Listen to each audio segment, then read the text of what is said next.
Thank you for joining me today. I'm Mukesh Basnet. Uh, I'm doing my master's degree at circular economy at Lund University in Finland. I'm from originally from Nepal. This summer, I have had honor to work at Flexens. I was mainly working at research project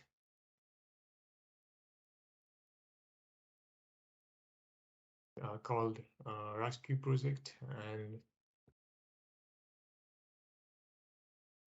the RAScue project has mainly two goals.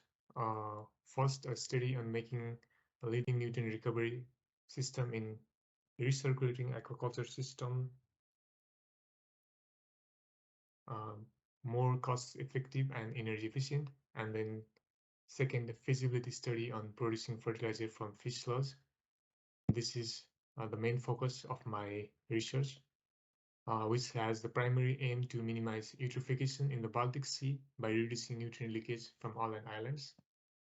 And for this, the feasibility study on potential of fish sludge that is produced by FIFAX ABP aquaculture, which is located in Åland, was done. Research objectives. One of the main objectives is to do different methods of converting fish sludge into fertilizer. So these methods were assessed in terms of simplicity, application feasibility, nutrient retention, bioavailability, customer demand, and profitability.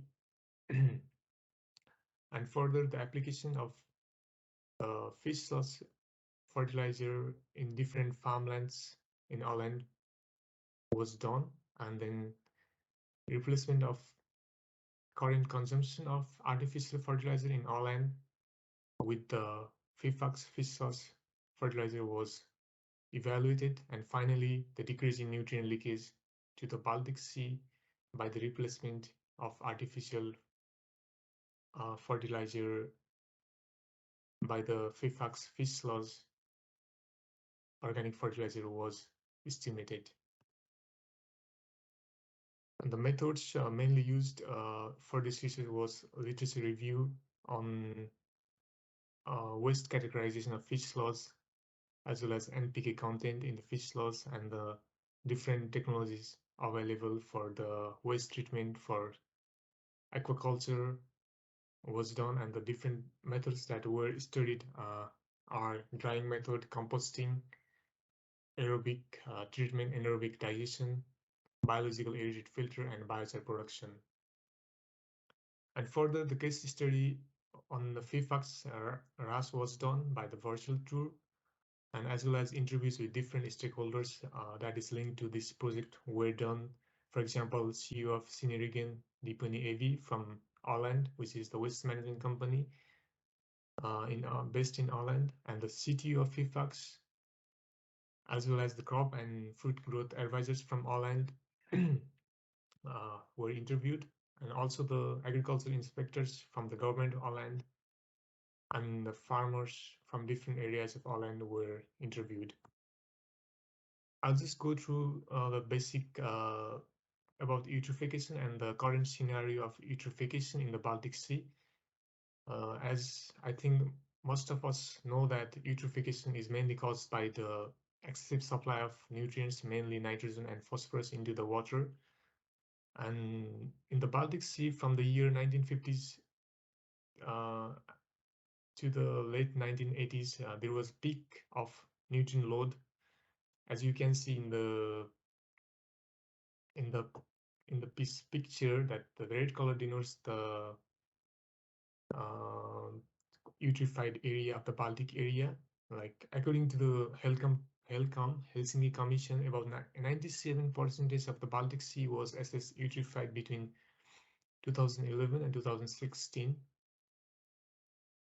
And aquaculture has just about 0.5% of contribution of nutrient load emissions on the Baltic Sea, and Finland had just a few percentage of share on it.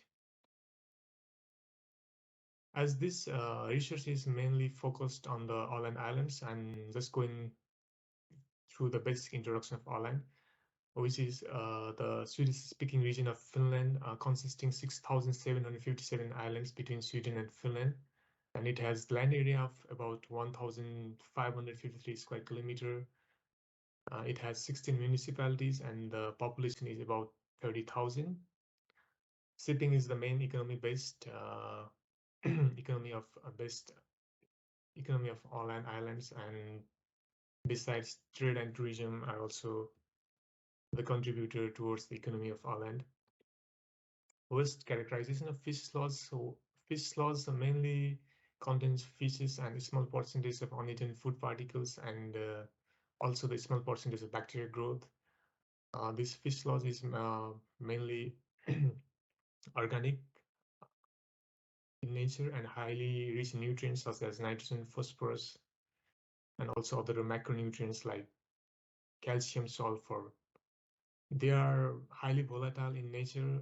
It can be about 50 to 92% of volatile organic contents, and then it has very low content of total solid, which is just about 1.5 to 3%. And total suspended solids should be the main priority for designing the fish loss treatment system. For example, biological oxygen demand and TSS ratio should be about 10 to 30%. If this ratio is very high, then the slots can decay rapidly and may cause oxygen depletion, and also there can be other problems. Let's study FIFAX RAS. FIFAX RAS is the only land-based RAS on Åland. And one of the main challenges of FIFAX is the fish loss management. FIFAX has about production capacity of 3,200 tons of whole fish per year, and it has at the moment it is producing about 20 tons of fish loss after pre-treatment with TSS content of 15 to 20%. Currently, the sludge is handled by another company, which is sent for composting. You can see in the picture, this is the sludge which has TSS of 15 to 20%, and it is sent for composting. NPK composition, here nitrogen denotes for nitrogen, and phosphorus is denoted by P, and potassium is denoted by K. So the nitrogen content composition is about 6% in FIFAX fish loss, and phosphorus is about 2%, and potassium is just only about 0.32%. So in a year, about 450 tons of nitrogen is produced, and 140 tons of phosphorus, and about 20 tons of potassium is produced in a year by FIFAX aquaculture. Here I have compared different methods for converting fish loss into fertilizer, and I have given the grading scale from 0 to 5. 5 is the highest point given, and in terms of different categories, and also the comparison with different methods. For example, drying the fish loss in fish loss and making it as a dry fertilizer, it is much simpler than comparing to composting or aerobic digestion or biochar production. And in terms of application feasibility, it is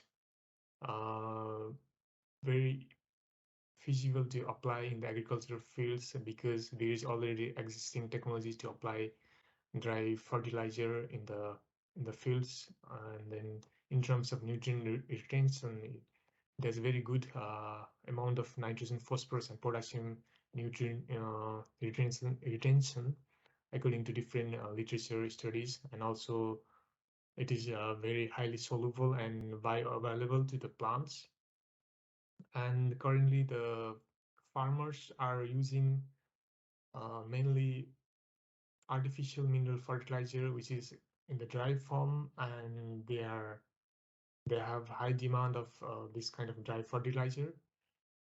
And in terms of profitability, I have done this evaluation from the perspective of aquaculture. Like if the aquaculture can dry their sludge and produce the dry fertilizer in the vignicity of the aquaculture, then the company can be profited in a long run. In the beginning, it can be very expensive to invest in the drying machines, but in a long run, the company can profit because when the sludge are dry, they don't have to uh,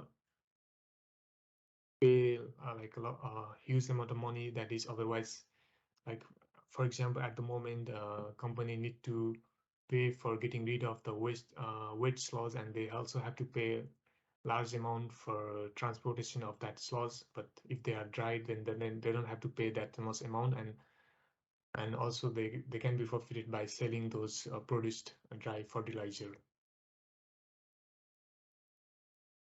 So by grading all these methods, drying methods got the best grading scale. Uh, and you can see in the picture like the dried granules can be similar to those commercially available, for example, Yara fertilizer. Application of fish laws on our land. Fish laws can be applied to various farms in the island. For example, apple, onion, and potato plants are the main major crops grown in our land, and the composition of nitrogen and phosphorus is very good for the application. Composition of phosphorus nitrogen in the fish slots fertilizer is very good composition for application to apple and onion and potato plants. However, potassium is not very sufficient, so it needs to be complemented by the additional supply of artificial fertilizer. And also the different literature revealed that even the sludge produced from the wastewater treatment plant are beneficial for the wheat, barley, and strawberry, as well as lettuce plants. So in that case, application of fish sludge fertilizer can also be beneficial for these plants, but further study need to be done on this. And replacement of artificial fertilizers. So if the fish source is utilized in all land, then the current consumption of artificial fertilizer can be replaced by nitrogen about 63 percentage and potassium about 289 percentage, and phosphorus by 289 percentage and potassium by 9 percentage. So it means that production of phosphorus is quite it's in surplus amount, which is about 91 tons per year. Fertilizer of pea fertilizers can be produced in a surplus amount than the actual demand of pea fertilizer in our land. So it means that our land can become self-sufficient in pea fertilizer, and the self-reliance on N fertilizer increases by more than 60 percentage. However, demand for Ka can be only partially fulfilled, and decrease in nitrogen and phosphorus leakage on the Baltic Sea uh, can be like about 184 tons of nitrogen and 6.5 tons of phosphorus if the fertilizer from the fish sludge is used to replace the artificial fertilizer. And decrease in spillage on the Baltic Sea. Currently, artificial fertilizer is imported from the mainland Finland to the islands. So during the shipping of this artificial fertilizer, there is a spillage into the Baltic Sea, spillage of nitrogen and phosphorus. So when the this fertilizer is utilized in the islands, so there is less import of artificial fertilizer, which causes the less spillage through shipping. So about 2.26 tons of nitrogen and 0.24 tons of phosphorus can be prevented by less spillage. So in terms of percentage, it's not that big, not very significant, but in terms of uh,